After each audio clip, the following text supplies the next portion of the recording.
Hi guys, it's Kate. So today I'm going to be showing you some really awesome beginner 3D prints. I have some really fun 3D prints that are easy for beginners to show you today. And I'm actually going to take you through how I found these prints, how I download the file, and how I slice the file. So if you're a beginner just looking to get started with 3D printing, then this is the video for you. Generally with 3D printing, it's actually the printer that does all the hard work, right? So you don't necessarily need a simple print for a beginner print, because if you have a good 3D printer that prints properly, then you will simply be able to press print and it will print out exactly what you have instructed it to print. So when you're looking at beginner 3D prints, a few things to maybe keep in mind. One is that you want a print that's maybe a little bit on the smaller side. You don't want a huge print. Again, while you're getting to know your printer and seeing if there's any issues that you need to sort out, smaller, using less filament is probably the right way to go. Generally, I like print in place models. So this is an example of a print in place model. Prints exactly like this on the print bed. And then these wheels move completely print in place. You didn't need to attach them in any way. It all printed as one piece. So print in place, I think, is good for beginners. Again, you need to have a good quality printer though, because you'll need really accurate prints to be able to have the wheels move like this. Not having any add-ons, so some prints will actually require you to put screws or require you to glue things together or paint. So having no add-ons, I think, makes something more of a beginner print as well, which is obviously what we want to go for when we're first getting started. I did put some articulated prints here. This one right here, this cute octopus, is one of the most, I think, famous 3D prints. A lot of people print this as one of their first prints because it's so fun and it's cool to see how articulated prints work.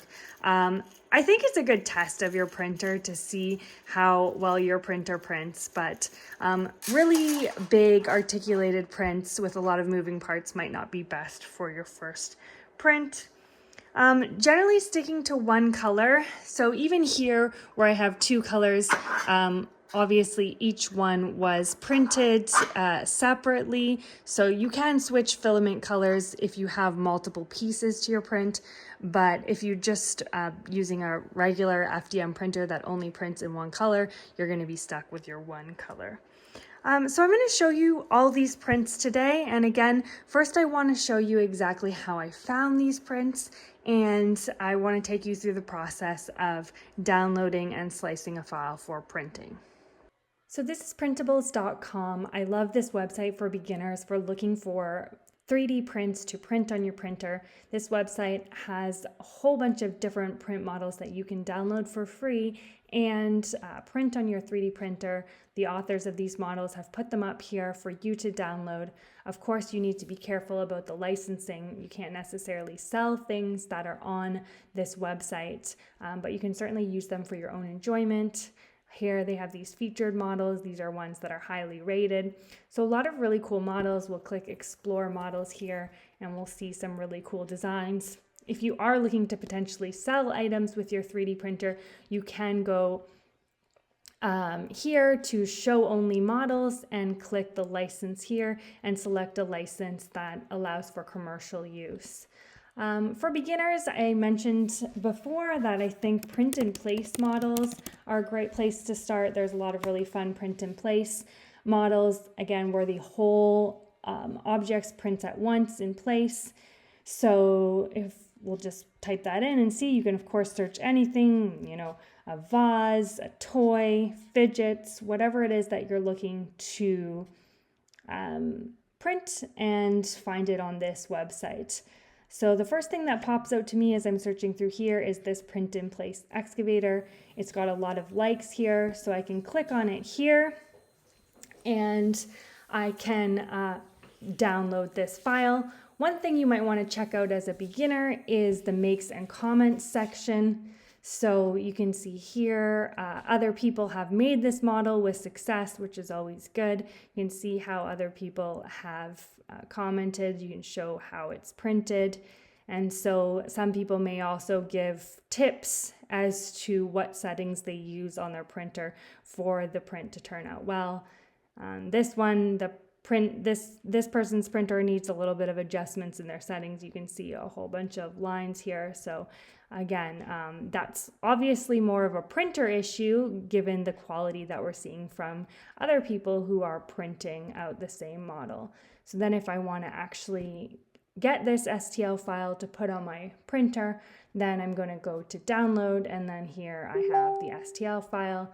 I'll click the download button. It will download, and I can then import that STL file into my slicing software. So I'll just take you through how I do that next, and then you'll be ready to print your first design. All right, so this is my slicing software. This is the Elegoo Cura. Cura is a really popular slicing software that has a wide compatibility with a variety of 3D printers. I'm using the Elegoo version, but you may find that you use a Cura version for your 3D printer. I really like Cura. I think the settings are really easy to find and adjust. I have my printer profiles here, so for my Neptune 3 Pro and Neptune 4, and then the print settings are already going to be optimized to those printers based on what the manufacturer is recommending. So I usually don't have to make any changes. What I'm going to do is go in and open the file. I'm going to find that excavator and open it up, and I'm going to see it on my virtual print bed here. If I want, I can go down here and I can look to make sure that it's placed appropriately on the bed.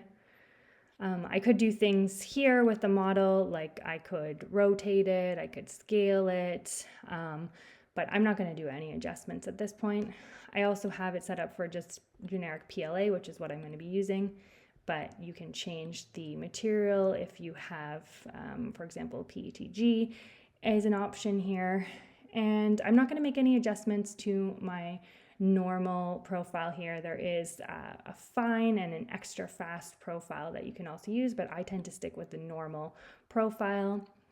And I have a few changes that I have in my settings. So I don't typically generate support, and that's not needed for this printer unless it's recommended by the author. And the default settings use a brim, which is a small amount of PLA around the print to help with adhesion, but I don't use a brim, so I'm going to just change that back to none here. I don't typically use a brim when I'm printing in place because my printer seems to do very well without using a brim, and then I don't have to worry about peeling off the brim. So then what I'll do is go through and slice that file, and then from there I'm going to save it to a disk and upload it directly to my printer. Okay, so we're back. I just want to take you through all these prints, and they're all listed on the YouTube video, the links to the STL files with credits to the author. So this is a really cool one to print, I think, as a first print. So it prints out like this, and then you cut these pieces with your little tweezers, and you can put this together. There's a whole bunch of print and place cards like this. They're super giftable, and I think this is a really nice, easy beginner print. I already mentioned this one, the cute octopus. Printing articulated prints is really fun. It just shows how amazing 3D prints are. I love printing 3D printed fabrics as well. These ones are fun fidget toys for kids, and again, I think this is a good tester for the printer. This is actually Nintendo Switch game cartridge. This was one of my first 3D prints. Again, super easy, relatively small, not too many layers print, and it was super useful because my kids were always losing their Switch games, and these just fit in and you can pop them out. I put a few different fidget toys in this beginner list because, again, I think they're really popular, 3D printed, and my kids tend to really love them, so I'm making a lot of them. So this one's a really cool print in place star. Also have here this infinity cube.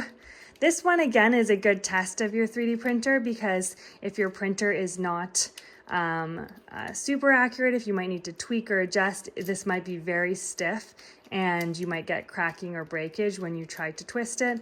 But this is a fun fidget toy that, again, is really fairly easy to print once you have your print settings and a quality printer in place. I really like printing chess pieces well. Again, this is totally useful, something that you can actually use, giftable. And so this is a Pokemon version. And I also, of course, did a Harry Potter version. So Snape as your bishop, I think that's pretty cool. I already talked about this one, the print in place car. There's a few different versions. This is the police car. There's a fire engine and a taxi cab, so you can print them in different colors. And again, these are useful, practical, giftable, and really easy to print. And again, they just print in place flat on your print bed. One of the things that I think a lot of people want to do with their 3D printer is print custom products. So on my website, I have some tutorials. They're meant for the classroom on how to teach kids to design their own custom 3D products. So we have this pencil holder, so you can customize with your own name and shapes. And I show how this is done in Tinkercad. It's super easy to learn on your own, but in case you want to use the tutorial, I will link it. And then I also did 3D printed Christmas ornaments, which again can be customized. The picture here can be customized and the name can be customized. So again, I think doing a few custom projects and getting used to a simple design software like Tinkercad is also a great idea for beginners, so you can really get the value out of your 3D printer, which is to actually create unique custom items. So I hope this list helped in terms of finding some nice beginner prints to get you started on your 3D printing journey. Ask any questions in the comments, and don't forget to like and follow so you can hear more about 3D printing.